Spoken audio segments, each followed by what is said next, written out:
Parfois, il suffit d'une seule décision, d'un seul projet annulé pour déclencher une réaction en chaîne qui finit par redessiner toute l'économie mondiale. C'est l'histoire un peu folle d'une usine automobile qui n'a jamais vu le jour, mais dont l'absence a suffi à faire trembler une alliance vieille de 75 ans. Il faut bien se représenter la situation. Pendant des décennies, le couple économique Allemagne-États-Unis, c'était le duo parfait. D'un côté, on avait la puissance industrielle allemande, le véritable moteur de l'Europe, et de l'autre, l'immense marché américain, un havre de paix, stable et sécurisé. Et tout ça reposait sur un socle, la confiance, une confiance quasi absolue.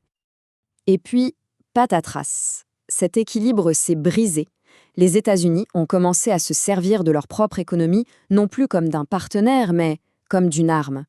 Les droits de douane, qui à la base devaient attirer des investissements, ont eu l'effet d'un boomerang et ont fait voler en éclats cette relation historique. C'est donc ça la question au cœur de notre analyse.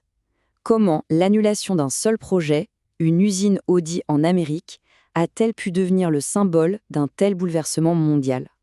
Pour le comprendre, il faut revenir un peu en arrière, aux racines de cette alliance.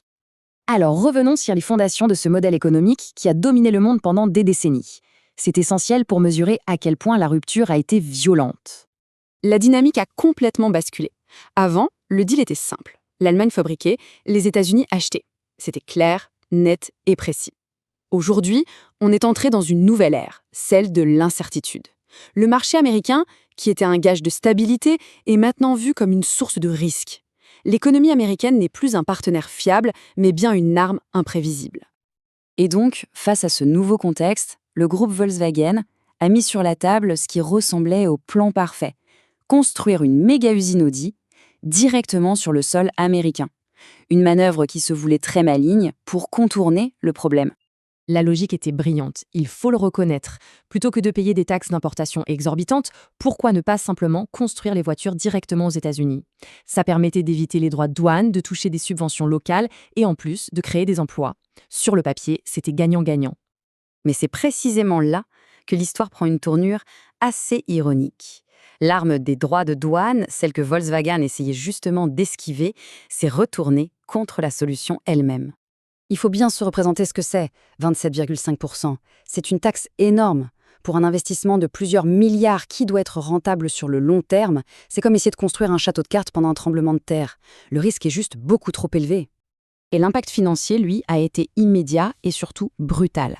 En à peine 9 mois, ces taxes ont coûté 2,1 milliards d'euros à Volkswagen. Ce n'est pas une perte théorique sur un bilan, non.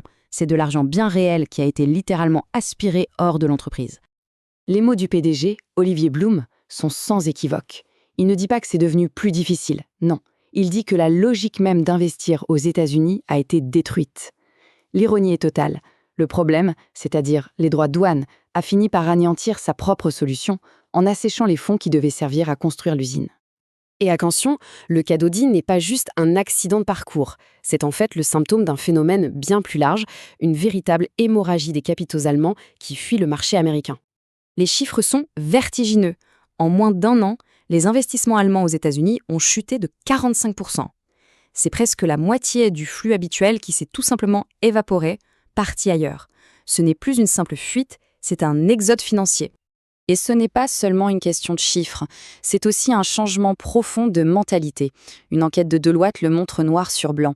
À peine 19% des directeurs financiers allemands voient encore l'Amérique du Nord comme une priorité. Le signal est on ne peut plus clair, la confiance est rompue. Ce phénomène porte même un nom maintenant, la dérisquification.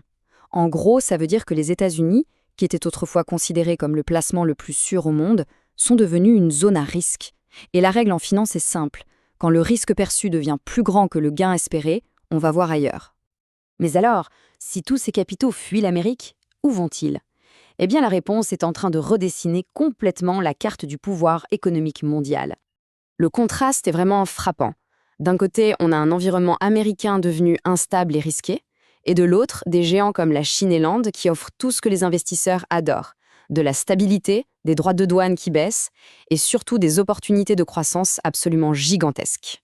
Et attention, ce n'est pas de la prospective, c'est déjà une réalité. En 2025, la Chine a dépassé les États-Unis et est devenue le premier partenaire commercial de l'Allemagne. Au même moment, l'Europe signe avec l'Inde un accord commercial historique qui fait passer les taxes sur les voitures de 110% à 10%. Pour un constructeur comme Audi, le calcul est vite fait. Finalement, toute cette histoire nous laisse avec une question fondamentale. On dit souvent que le capital est prudent, presque lâche. Il fuit le risque et il cherche la stabilité. Alors, quand une superpuissance économique devient elle-même une source d'incertitude, elle ne crée pas seulement un vide, elle ouvre un boulevard pour que de nouveaux centres de pouvoir émergent. La question n'est plus de savoir si la carte économique est en train d'être redessinée, mais plutôt à quoi elle ressemblera demain.